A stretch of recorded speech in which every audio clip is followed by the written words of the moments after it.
amigos que me han precedido en el uso de la palabra, a los amigos y amigas que nos acompañan esta mañana. Señoras y señores todos, corresponde ante todo agradecer la amabilidad de la invitación para conversar sobre un personaje de la historia que desde que lo descubrí me resultó realmente fascinante. Y más aún cuando este personaje, que tuvo una impronta remarcable en su época, tanto sobre el nuevo como sobre el viejo continente, es nacido en nuestro territorio uruguayo y más particularmente aquí en Colonia. Debo confesar que hasta mediados de los años 90 del siglo pasado nunca había escuchado hablar de Hipólito José da Costa Pereira Furtado de Mendonça, que tal es su nombre completo. Fue un interesante y destacado artículo que salió en el diario El País, no recuerdo la fecha, lo busqué porque lo debo tener en mis archivos, pero no lo encontré. Quien me puso en aquel momento en contacto con el mismo, capturando de inmediato mi atención, la cual en el tiempo transcurrido no hizo más que aumentar de aquel momento hasta ahora. Posteriores contactos con periodistas y académicos brasileños y portugueses. Yo en una época fui miembro del periodismo de turismo, con el cual estaba como asesor hace muchos años, y allí tomé contacto también con destacados periodistas brasileños que también me pusieron al tanto del tema de Hipólito José da Costa.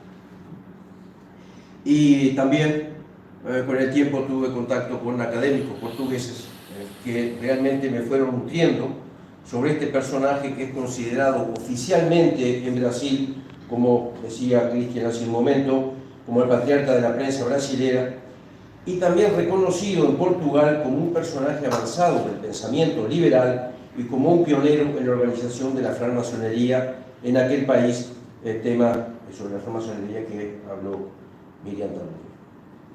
Considero justo y necesario entonces tenerlo nosotros también en la galería de personajes extraordinarios que ha dado nuestro terruño, al oriente del río Uruguay bañado por el río de la Plata, formando parte integral de nuestro patrimonio. Tanto más en el caso de Hipólito, cuando a pesar de que nunca volvió a Sudamérica ni obviamente a Colonia, luego de su alejamiento hacia tierras europeas, tampoco es mérito decirlo, nunca olvidó la tierra que lo vio nacer. En varios de sus libros, al costado de su nombre de autoría, agregaba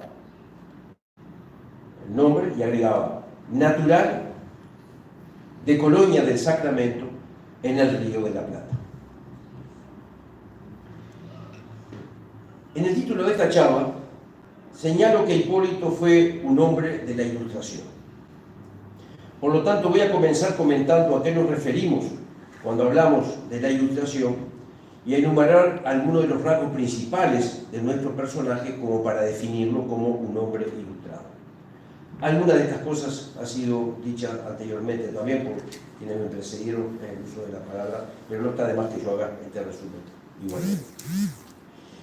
Lo que se conoce como la Ilustración fue un formidable movimiento filosófico, político, literario y científico que se desarrolló en Europa y sus colonias a lo largo del siglo XVIII, dando lugar a lo que se conoció como el siglo de las luces. Representó una importante modernización cultural como resultado del progreso y de la difusión de lo que se llamaban en su época las nuevas ideas y de los nuevos conocimientos científicos, lo que llevó asimismo al intento de transformar las caducas estructuras existentes. Resultado de estas ideas fueron sin duda la Revolución Norteamericana, que llevó a su independencia de Inglaterra en 1776, la Revolución Francesa de 1789 y la propagación de las concepciones democráticas y republicanas, y las revoluciones independentistas americanas de comienzos del siglo XIX, todas cosas que a la postre cambiaron la faz del mundo antiguo. Este enorme movimiento que sin embargo fue plural en su esencia, no había una sola línea directriz.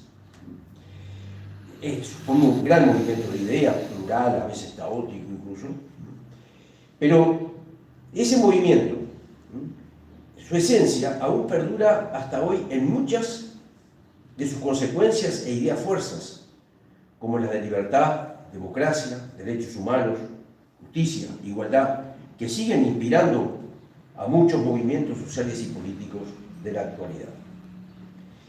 Este gran movimiento, entonces, haciendo un resumen fuerte del mismo, tuvo finalmente en su esencia tres ideas fuerzas que fueron los que lo impulsaron, los que le dieron su textura, digamos así. La primera de estas ideas fuerzas tiene que ver con el concepto o con la conceptualidad de la emancipación y de la autonomía. Este primer rasgo distintivo consiste en privilegiar lo que se elige y decide por sí mismo en detrimento de lo que es impuesto por una autoridad exterior. Para ello es necesario disponer de una entera libertad de examinar, cuestionar, criticar, dudar. La duda pasó a ser un método, una metodología.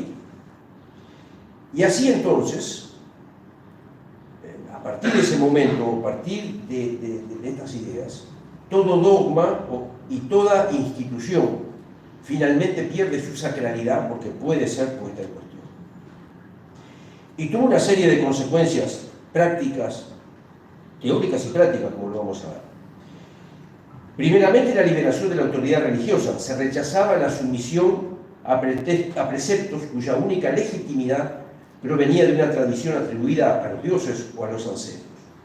Se trata de fortalecer una idea de que el destino de cada uno es una construcción que no compete y sobre el cual tenemos la iniciativa, como señalaba Miriam Tarduño hace un momento. En segundo término, el desarrollo del conocimiento como primera autonomía conquistada. El conocimiento tiene dos fuentes, que son la razón y la experiencia, por lo que cada uno puede tener un acceso personal al mismo. Esto significó la liberación del conocimiento y abrió la vía al desarrollo de la ciencia. En tercer lugar, significó la autonomía de la conciencia, prolongándose en la libertad de pensamiento y la libertad de expresión, de opinión y de publicación libre.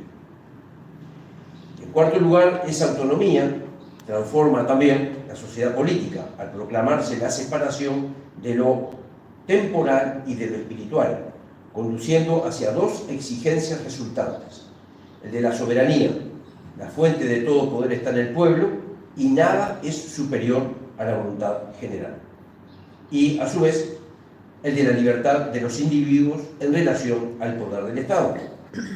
Y para asegurarlo hay que fomentar el pluralismo y el equilibrio de los diferentes poderes, de manera de no aplastar al individuo y darle oportunidad de defensa. Por otra parte, la escuela, en lugar de enseñanza, debía sustraerse del poder eclesiástico para volverse un lugar de propagación del conocimiento y formación de ciudadanía, por lo que, además de laica, debía ser gratuita y obligatoria. Y aquí tenemos a otro hombre de la Ilustración, como fue entre nosotros José Pedro Varela. La segunda idea fuerza, hablábamos de tres ideas fuerzas, la segunda idea fuerza tiene que ver con la finalidad de la acción humana, el humanismo como clave. Ya fue un poquito hablado esto anteriormente, pero esto significa esencialmente que la emancipación de las antiguas tutelas implica la construcción de nuevas regulaciones. La primera de ellas concierne a la finalidad de las acciones humanas liberadas. El ser humano debe darle un sentido a su existencia en la tierra. Buscar la felicidad aquí reemplaza la búsqueda de la salvación en el más allá. E incluso el Estado ya no estará más al servicio de un diseño divino, sino que su objetivo es la búsqueda del bienestar de sus ciudadanos. La segunda consecuencia consiste en afirmar que todos los seres humanos poseen por su naturaleza por su misma naturaleza de ser humanos, posee derechos inalienables que se desarrollan junto a aquellos que se construyen en el cuadro de la sociedad. Lo sagrado se encarna ahora en los derechos humanos. Y la tercera idea fuerza se refiere al universalismo, porque si todos los seres humanos poseen un conjunto de idénticos derechos, se deduce fácilmente que ellos también son iguales en derechos. La demanda de igualdad proviene justamente de esa universalidad. Es justamente esta idea la que permite comprometerse en combate por la igualdad en todos los terrenos, políticos, económicos y el acceso al conocimiento. Entonces, el espíritu de las luces, que supuso una afirmación o una reafirmación de la naturaleza humana y de su libertad, también significó la multiplicidad, o tuvo una multiplicidad de formas que podían tomar la implementación de esos objetivos. Volvamos a Hipólito, porque Hipólito José de Acosta nació en Colonia en 1774. Es decir, en el contexto de su época, 2 años antes de la proclamación de la independencia norteamericana, 15 años antes del estallido de la Revolución Francesa, y en un perdido rincón del mundo, disputado por 2 imperios coloniales, el español y el portugués, y Colonia tenía hacia 1777, cuando se firma el Tratado de San Ildefonso, por el cual volvió a la corona española, Colonia tenía una población de poco más de 2.000 personas. Esto para decir que Hipólito nació justo al final del siglo de las luces, en un lejano rincón del mundo y en una época de transición entre lo que fue el movimiento de las ideas de la Ilustración y lo que fue su efectiva concreción práctica. Nada entonces lo predisponía para el destino que le tocó jugar más tarde. Desalojada la colonia portuguesa por los españoles, la familia de Hipólito se traslada a la ciudad de Pelotas, en Río Grande del Sur, y seguramente estimulado por su tío, el padre Pedro Pereira, encara sus estudios que prosigue en Porto Alegre. En octubre de 1792, con 18 años, lo vemos inmatriculándose en la antigua y prestigiosa Universidad Portuguesa de Coimbra, donde egresa hacia 1798 con títulos en Filosofía y Derecho y un muy buen reconocimiento. Pero, y ya notemos un primer rasgo de hombre ilustrado, era la sed de conocimiento, pues además estudió matemáticas, agronomía, historia, geografía y letras, estudió idiomas y recorrió muchos países europeos visitando bibliotecas, en la época en manos de nobles y clérigos, accediendo a abundante literatura. Debe señalarse que puede considerarse a Hipólito como un verdadero enciclopedista de acuerdo al espíritu más ilustrado de su época. 3 meses después de su graduación, cuando tenía apenas 24 años, el ministro portugués de Marina y Negocios Ultramarinos lo envía en misión a Estados Unidos y México, con el objetivo de estudiar el cultivo del tabaco, del lino de cáñamo y de árboles autóctonos. Asimismo, tiene una misión secreta que es la obtención de la cochinilla del nopal, productora del carmín, muy apreciado en ese momento como tintura textil. Estas misiones duraron 20 meses y tuvo oportunidad de conocer mucho acerca de la realidad del Nuevo Mundo y conoció importantes personajes como el presidente John Adams y a Thomas Jefferson. A su regreso, fue nombrado director literario de la Junta de la Imprenta Real y en ese rol le permitirá viajar y tomar contacto con nuevas realidades. Como muchos otros hombres ilustrados, ingresó en la masonería en Filadelfia, Estados Unidos, en 1799, con 25 años. Y en esta institución jugó un importante rol tanto en Brasil como Portugal e Inglaterra. Por esta condición de masón estuvo preso desde 1802 durante 3 años por la Inquisición, de donde se escapó en 1805 huyendo para Inglaterra, donde vivió el resto de su vida hasta 1823, cuando falleció, a la edad de 49 años. Allí hay una pequeña discordancia, a veces en las biografías uno dice 46 años cuando murió, otros dicen 49, en realidad murió cuando tenía 49. El error proviene de su lápida, que dice que murió a los 46, pero mirando las fechas, si nació en el 74 y murió en el 23 del siglo siguiente, murió con 49 años. Ahora bien, todo lo expuesto anteriormente para explicar que Hipólito fue un hombre de esta época, de su época, y que comulgaba con las nuevas ideas, pero que él particularmente adaptó a sus circunstancias. Y sus circunstancias eran la de ser portugués, pero exiliado en Londres, donde jugó importantes roles, propulsor de la independencia brasileña, país al cual jamás regresó. La ocupación francesa lo situó, la ocupación francesa de la península ibérica y de Portugal, lo situó contra la tiranía de Napoleón y receloso de la radicalidad de la Revolución Francesa que llevó finalmente al despotismo imperial, según el pensamiento de Hipólito. Entonces, si debiéramos caracterizar su pensamiento, podemos decir que era un liberal moderado, partidario de la democracia, pero en el cuadro de una monarquía constitucional, con muchos controles para impedir el despotismo, y tenía el gradualismo como método preferencial para la evolución política. Pero no fue un teórico, sino que se lo puede caracterizar como un escritor y ensayista pragmático, que opina en función de las urgencias de las situaciones. Pero esto no significa que no haya tenido una línea directriz que guiara sus opiniones, que lo impulsó a acompañar a Miranda y a Bolívar en sus objetivos revolucionarios en pro de la independencia americana o a apoyar levantamientos republicanos en Brasil. Escribió varios libros, pero fue a lo largo, como señalaba muy bien Cristian Misa, de los 175 números del Correo Brasiliense, editado del 1 de junio de 1808, justamente hace 210 años, y diciembre de 1822, donde expresó mejor sus ideas. La dimensión de su doctrina fue fundamentalmente práctica y expresada justamente en la frase que Cristian Misa en portugués lo dijo al final y del cual yo voy a hacer un pequeño resumen en español que decía así: el primer deber del hombre en sociedad es de ser útil a los miembros de ella y cada uno debe, según sus fuerzas físicas o morales, administrar en beneficio de la misma los conocimientos, los talentos que la naturaleza, el arte o la educación le prestó. Vamos a ver algunos temas específicos. La piedra angular del pensamiento político de Hipólito José da Costa era la armonía social. Y para él la Constitución establecida a partir de un contrato era contractualista. Pensaba que la Constitución debía realizarse a partir de un contrato.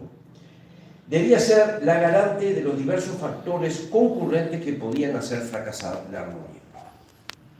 Propugnaba, con la misma finalidad, Hipólito tenía una opinión muy negativa sobre la nobleza, a la cual trataba de oligarquía degenerada, desprestigiada por siglos de corrupción e ignorancia e incluso traición, como ante Napoleón cuando le fueron a pedir un rey para Portugal en 1808. Pero, señalaba, era parte de la familia nacional y había que darle un lugar. Decía que una nobleza despreciada podía ser un cáncer para la nación, mientras que integrada constitucionalmente podía ser otra cosa. Lo mismo para el rol de un rey bajo el sistema constitucional, que debía tener un rol de poder moderador. Un aspecto importante de la organización de la sociedad era que la Constitución debía amparar las libertades individuales, que era el primer bien, pero que para poder gozarla había que afirmar la seguridad personal, que era el fin prioritario del gobierno. Creo que este pensamiento de Hipólito José da Costa tiene una enorme actualidad hoy día, incluso para los debates que tenemos sobre los temas de seguridad pública, etcétera, etcétera. Con lo cual, la preocupación no es algo actual, sino que también deviene de los siglos. A lo largo de su prédica, muchas veces salió el tema del esclavismo, que era un motor de la economía brasileña y portuguesa, y que también había conocido en Estados Unidos. En particular, en relación al Brasil, para el cual pregonaba su independencia, señalaba, y esto es una crítica también que tocaba a los Estados Unidos, señalaba así, hablo con ellas: es una idea contradictoria querer una nación ser libre y, si lo consigue, ensalzar en todas partes y en todo tiempo su libertad y mantener en sí al esclavismo. Esto es una costumbre opuesta a la libertad. Cierro comillas. Decía también: abro comillas. Un hombre educado con esclavos no puede dejar de mirar hacia el despotismo como una forma natural de las cosas. Y quien se acostumbra a mirar a su inferior como un esclavo, acostúmbrase también a tener un superior que lo trate como a un esclavo. Cierro comillas. Hipólito editaba su periódico en Londres, como ya fue dicho, incluso con muchos esfuerzos económicos, pero más difícil era hacerlo entrar en Brasil, objetivo de sus ediciones, y que solo podía hacerlo ilegalmente. Por ello, la libertad de prensa y la lucha contra la censura siempre fueron una prédica de primer orden. Siempre denunció que la censura, la inquisición y la persecución de los hombres de letras eran causas directas de la decadencia de un país. El Correio Brasiliense, pionero en Portugal y en Brasil de la difusión de las ideas liberales, sufrió persecuciones, intimidaciones, fuertes ataques e incluso chantaje económico. Su opinión era que la libertad de prensa debía ser irrestricta, apenas sujeta a una ley general contra eventuales abusos. Señalaba Hipólito, nada debe impedir la facultad de pensar o de publicar los pensamientos por palabras o por escrito. A pesar de que Hipólito es más bien favorable a una monarquía constitucional, sin embargo, él plantea prudentemente que ese régimen en Brasil, después de su independencia, debía plantearse gradualmente la ampliación de la participación ciudadana hacia el consenso nacional y la representación. Para él, el régimen censitario o de sufragio restringido, basado en el derecho a voto solo a una parte de la población que contara con ciertas características precisas, sean económicas, sociales o educacionales, este sufragio restringido era un obstáculo a la participación política de todos los ciudadanos. Simplemente recordemos que nuestra Constitución de 1830 era justamente una Constitución censitaria. Todos los ciudadanos no podían votar. Otro aspecto sumamente importante en la prédica de Hipólito tiene que ver con la relación entre el Estado y la Iglesia. En esa relación, Hipólito defiende la primacía del poder real, del poder del Estado, de la monarquía en este caso, y ataca la injerencia de lo espiritual en la esfera de lo temporal. Asimismo, denuncia su influencia perniciosa en el campo del saber. Queda claro, aunque quede implícito, la defensa de la laicización de la enseñanza, medio indispensable para el establecimiento de la libertad de expresión, cuando señala, abro comillas, en tiempos de ignorancia y superstición, se atrevieron algunos papas ambiciosos a entrometerse en los derechos de los soberanos, llegando hasta a cometer el sacrílego atentado de desentronizar por medio de una bula al rey. Tal vez fuese de sumo interés en esta ocasión que por un acto de las Cortes, Parlamento, se marcase claramente los límites entre el sacerdocio y el imperio. Es cierto que los eclesiásticos, para llegar al estado de pisar impunemente al soberano, precisa el estado de ignorancia y que solo puede conseguirse poniendo obstáculos a la propagación de la ciencia bajo el pretexto de censuras u otros motivos engañosos que nunca faltan a los hombres malintencionados, y dejar a la nación en estado de ignorancia. Cierro comillas. Hipólito pregonaba asimismo que la educación del pueblo era un cimiento básico de su progreso. Hipólito, que había sufrido la cárcel de la Inquisición durante 3 años, como señalamos un poquito antes, a causa de su adhesión a la masonería, siempre realizó una fuerte prédica para su eliminación. Por otra parte, era partidario de la libertad de cultos, pues, abro comillas, profesando su culto, cualquiera que sea, no hace sino ejercitar este derecho imprescriptible y común del más simple ciudadano, esto es, la libertad de opiniones. Cierro comillas. Dijimos que Hipólito, siendo un hombre de ideas claras y consecuente con ellas, sin embargo no fue un teórico, sino un hombre pragmático y de opinión. Por lo tanto, no podía estar ajeno a la importancia de la economía sobre los asuntos de administración del reino y las colonias, y en particular su querido Brasil. Pero seguramente su estadía en Estados Unidos, pocos años después de su independencia, que tuvo un motor en la necesidad de independizarse de la carga impositiva que le imponía Inglaterra a las 13 colonias, actuó para interesarle aún más sobre estos temas. Por ello, el Correio Brasiliense incluía rúbricas específicas sobre comercio, agricultura, industria, finanzas e incluso sobre posturas doctrinarias. También transcribía documentos oficiales que daban pautas de política económica y también realizaba comentarios a los libros. Sería largo e incluso tedioso adentrarnos profundamente en ello, aunque sería una consecuencia natural de mis propias inclinaciones académicas, pero les ruego respirar tranquilo porque no lo voy a hacer en este momento. Importa, sin embargo, destacar que entre sus numerosas actividades tradujo libros y artículos de teóricos economistas, como la historia del Banco de Inglaterra, del economista inglés Fortune, y los ensayos económicos y filosóficos de Benjamin Franklin. Sus posiciones en materia económica tenían el mismo pragmatismo que en la política, como ya mencionamos, y en este sentido combinaba sus posiciones liberales con la necesidad de medidas industrializantes, como había observado en los Estados Unidos.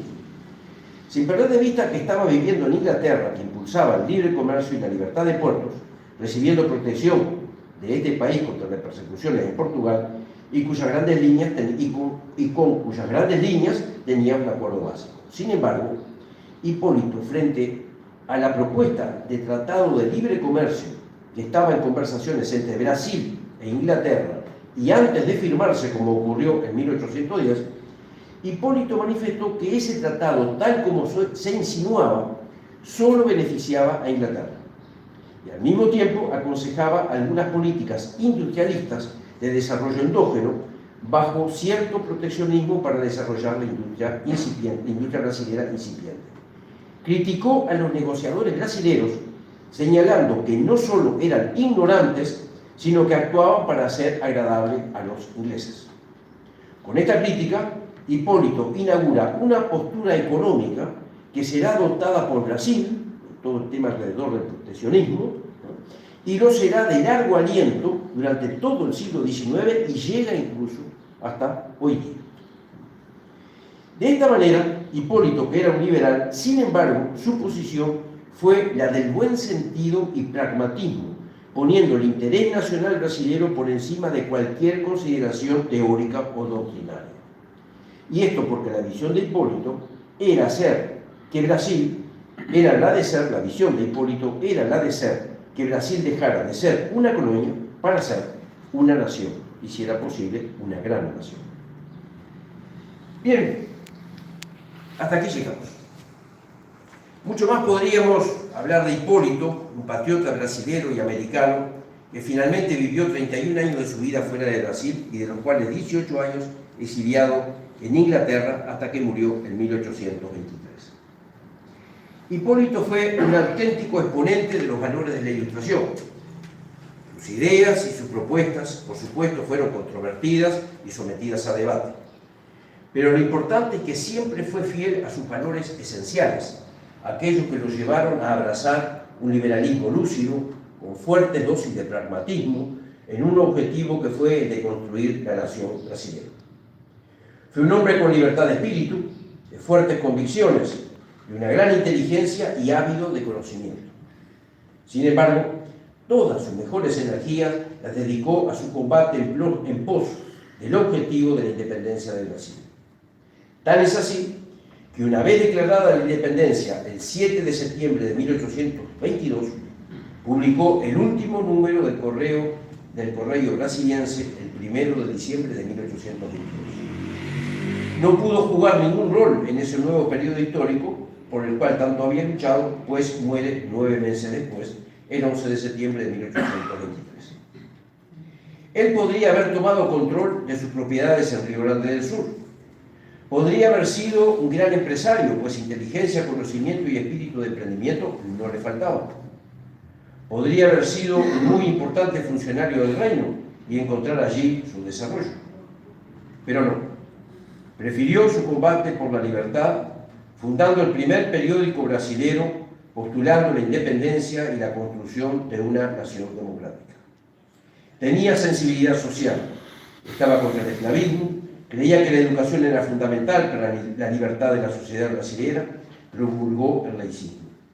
No fue un republicano en la esencia del término, pero su sensibilidad democrática de defensa de la libertad y de la autonomía de la sociedad brasilera fueron pasos muy importantes que ayudó a la reflexión y al progreso no solo de Brasil, sino de otros pueblos de nuestro continente. Para terminar, debo decir que personalmente, desde el punto de vista valórico y moral, desde mi óptica republicana, incluso hasta republicana radical en algunos casos, pero finalmente de ciudadano del mundo también, siento admiración por Hipólito José da Costa, por su obra, por su pureza y honestidad de pensamiento. Y espero que este ciudadano coloniense, uruguayo, brasilero y portugués, hasta inglés podríamos agregar, o aún mejor ciudadano del mundo también, siga presente entre nosotros, pues es ejemplo fuerte de una vida útil y dedicada a las grandes causas. Porque en esta época actual de tanto desinterés, de olvido, de liviandad, hacer un breve alto para recordar a Hipólito y su pensamiento también nos dice que nuestra humanidad sigue vigente y sigue valiendo la pena comprometerse por ello. Muchas gracias.